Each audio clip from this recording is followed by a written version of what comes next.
Hey, welcome. This is Pat Dewar of Dewar TV, and today I've got another edition of the gastric bypass. No, actually, it's gastric, neurogastric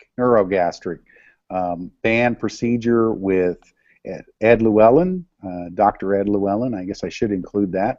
And so thankful, Ed, for all that you're doing and teaching people how to really lose weight or what's in the way and why the lap band procedure or gastric band procedure is effective, but there's a extra step that could actually keep you off of being cut up, I guess. Wouldn't you agree, Ed? Absolutely. That's the thing. If people are looking for an alternative to going underneath the knife, having a surgical procedure, the hypnotic gastric band is a great alternative to doing that. Excellent. Well, I know today we wanted to talk a little bit about self-control and weight gain. How much does stress affect eating, and why do people crave sweets? That's a real important one to me. But anyways, so let's talk about self-control and weight gain. What's going on with that? Well, so people try to use willpower. They try to use a number of different strategies to lose weight. And we know that because I know how many billions of dollars a year people spend on weight loss things. But you do a search on it on Google or any of the search engines, and it's one of the top words that's searched. So it's a huge issue. And what all people are doing, they're trying to find a strategy that works for them. And sometimes they find something and they think it's the miracle. It's manna from heaven. It's come down and made them able to lose 30, 60 pounds or so forth. Yeah, I call it herbal liposuction. That's right. So that's what all people are the people that are looking to lose weight. They're really just trying to find a strategy that fits them. And unfortunately, as we've discussed before on these hangouts, it all starts right up here in the mind rather than in the body when it comes to losing weight. Very cool. So when we look at, I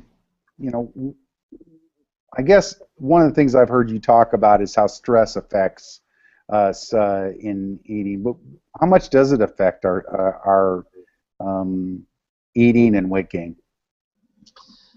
Great question, because when I work with people, whether it's with the gastric, the neurogastric band, or any type of weight loss procedure using hypnosis or trance, what I find and really try to uncover for the person is what's the feeling, what's the sensation that they get when they're eating. And that may sound kind of odd, but it's like one lady I knew, she described it as in demonstrating in my office, of course without the food, but she would sit there and literally just go into a state, just a focused state, and just sit there at the kitchen table late at night just shoveling chips in. And I asked her, I said, so what is it, how does that make you feel? What are the sensations that you're getting when you do that? And like I'd say at least 80, if not 90% of the people, when I ask that question, it's a sense of happiness. It's a sense of relaxation. And so, especially because here we are, we're in the Bible Belt and the South part of the United States, where we talk about comfort food, and that literally that takes on a very literal connotation with a lot of the people that I work with. They're looking for a sense of solace, of peace, of happiness. I even had one lady just break down and cry because I asked her that question, and she searched and searched. You can watch the eyes and see a person searching and trying to find an answer. And when she came up with it, it was like an instant. She started crying because she realized that she became happy only when she ate. That's interesting that somebody, I mean, I get that from seeing several people, even ourselves. I think about times when, late at night or whatever, we're watching a show, and or if we go to the movie, we've got to eat popcorn because that's what you do at the movies. You eat Absolutely. popcorn. Well, why do you eat popcorn? I have no idea. I've just been trained. And even if you've just finished a big dinner or a big lunch, you can walk into the movie theater. And what's interesting about that, and again, just a little education on how that works, of the five senses, there's only one that goes directly to the brain. All the other four run through what's called the thalamus to get sorted out. But there's one sense, and it is the sense of smell that goes directly, it's fed directly into the brain, and that's one of the reasons why you hear, if you're going to sell a house, make chocolate chip cookies, so you have that smell in the house. You walk into the movie theater, you get that smell that instantly activates the digestive juices, and gets it in there's that association. It's like, popcorn, movie. It's a connection that's made that you just, it's just like, yeah, okay, let's do it. That's the thing. It's so hard, man. Date night at the movie would be so affordable if you didn't have to buy Coke, popcorn, and 3 extra candy bars or something. Anyway, but speaking of that, why do people crave sweets? Why is it that I can't go to the movie without eating sweets? Yeah, and it's the way the mind is set up.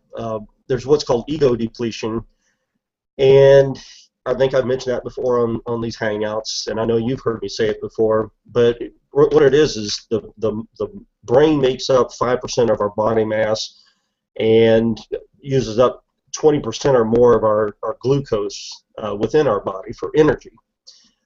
And so anytime we add stress to our bodies, it uses up more glucose. And so the brain it's a great energy conservationist, but it can also, when it needs it, really suck up a lot of the energy.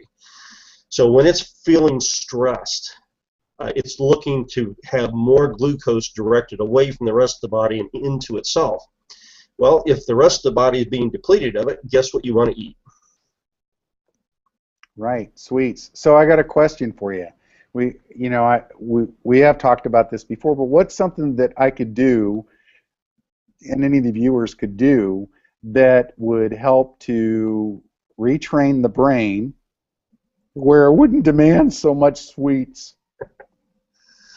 Well, part of it is disconnecting that association of the feelings of, again, whether it's comfort or peace or happiness, whatever satisfying feeling and sensation that a person gets. So the thing is to become more conscious, more intentional, so that when you get that feeling, for instance, the feelings of hunger, rather than immediately going for food, stop and making an intentional act. Go, okay, I ate just 20 minutes ago. How could I really be hungry? What else could this be? And if you realize, maybe you're stressed because you've got a report that's due, or you've got a job interview, or you've got a new job, or you lost your job, or any family, have family difficulties, relationship difficulties, and you start really examining that. How could the body really need nourishment right now when I just fed it a sufficient amount 20 minutes ago or 30 minutes ago? Then you stop and make it a conscious effort to stop and say, it can't be, and you can literally shut that process down, because the body is just is stimulating that hallucination of hunger because of that need for glucose, the stress, whatever the cause is. It's doing that. It's a phantom hallucination, if you will, because it can't be real, because the body doesn't really need to be fed. Well, the only thing is, Ed, is that I want it though. I want the candy, or I want this stuff. I'm at the store and they got all the coolest fun stuff right next to the register. And I'm walking by it, and it keeps crying out, "Eat me!" What do I do? Yeah, and you really think you do, don't you? You really Absolutely. think you do. And that's where controlling the mind comes into play. Here's a really simple thing a person can do when they're doing this, or when they're having those sensations, is to snap themselves out of it. They might, obviously, And you got to be careful doing that around me. I might, end up. Ugh. yeah, but a person might clap their hands. Anything that will break that association, because that's what's happening is, in fact, I was in the store today with my wife, and I saw some candy that I hadn't seen since I was probably, I don't know, 6, 7 years old. Instantly, those feelings come rushing back of being a little kid and the association that I have with that particular candy. Instantly the visualization of the store where I last saw them in came to mind. And when that kind of thing happens, it creates a feeling of nostalgia. All those feelings start to well up in your body, and that's where you can just stop. And that disconnect, literally does what's called a pattern interrupt to the brain, which means it disconnects that process it's in at that point in time. Very cool. Well, one of the things that I want to make sure that we do is I want to give a testimonial to you in this this neurogastric program that you created. Is that my wife and I both have been in the program now for, I guess, about 3 weeks, and we've noticed that we're eating less. We're more prone to get a to-go box for the other half of the food and then eat it later. We are very aware of when we are eating something that probably isn't right. We're just constantly, going, oh, crap, there's Ed. There's Ed. Darn that Ed. Darn that Ed. How does he do that? Anyways, so, but, it's been really good. We're just, we're in the beginning process. Hopefully you see less and less of me, so to speak, over the next year. And but I do want to say thank you and publicly state it for the record that, yeah, it's working. It's really working. So thank you. Yeah, absolutely. In fact, I derive a great deal of satisfaction when I hear people express the changes that they're making in life and how it's having a positive effect. And as you and Kelly and I were talking yesterday, just to hear that story of, yeah, I would normally have eaten all this, but I decided to stop and get a to-go box and have it for lunch the next day, that kind of thing. And that's great change, in such a short period of time. So yeah, definitely. Kudos to you guys. No, thank you. It's your fault. So, with that, how does somebody get a hold of you? Well, my email and website is right there on the screen underneath my name. I can be reached at 972-900-9207. That's my phone number that people can reach me at. And I'm happy to answer any questions that people have, as you know, and have demonstrated on these Hangouts. Happy to give some direction and things people can do on their own. It's only when they really need me that that they need to actually set up an appointment and come and see me. Obviously, there's things they can do on their own, and some people have been very successful. I've got a very good friend that lost, I think she said, like 70 or 80 pounds. She did it all on her own. So it can be done, but most people, despite all the willpower they may exhibit, and we've talked about that in previous Hangouts as well, but despite all the efforts that they can make, they just can't do it. And that's really where I come in. And Yeah. so, just get in contact with me, answer questions, and we can go from there. Well, one of the other things, though, that a lot of people, may not know, and if you haven't watched all the other ones, that the big reason for this particular Hangout is that I've had friends that had some form of gastric bypass or whatever you want to call that stuff, and they went under the knife. They lost 100 pounds, and then over the next 2 years they gained it back. So honestly, I've known a number of people that have had it, and for me, my little uneducated sample of participants, 100% of them have gained the weight back. I know that's not the national average. I'm not saying it doesn't work. I'm just saying of the 5 to 7 people that I know that have had it, they've gained their weight back. And I know from working with you, Ed, and even some other things that we've seen online, that integrating some form of hypnosis and subconscious work has a 80+% success rate according to everything I keep finding. And I do believe it's because when you change what goes on in here, you change what goes on in your life. Would you agree with that, Ed? Absolutely, absolutely. You know, whether it's weight gain or pain or lack of motivation or lack of confidence, all those things start, like you said, you know, right up here in our brain. It's our belief systems, and you know, things that we grew up, things that we were told as we were growing up. You know, when you were growing up, if you were like me, you were told things like, eat everything on your plate, all the kids in China are starving.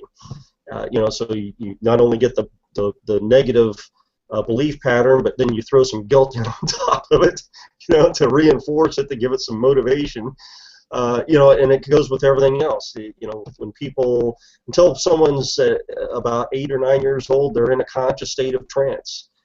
Their unconscious mind, or I should say their conscious mind, is not developed to the point where it protects and walls out things that they're told. And so when they're told, hey, you're stupid, you'll never amount to anything, that instantly goes right into the subconscious mind and becomes a permanent belief until it's removed. You know, all those kind of things. So, you know, again, whether it's losing weight or confidence or motivation, stop smoking, any of those kind of things, it all starts right there in your mind.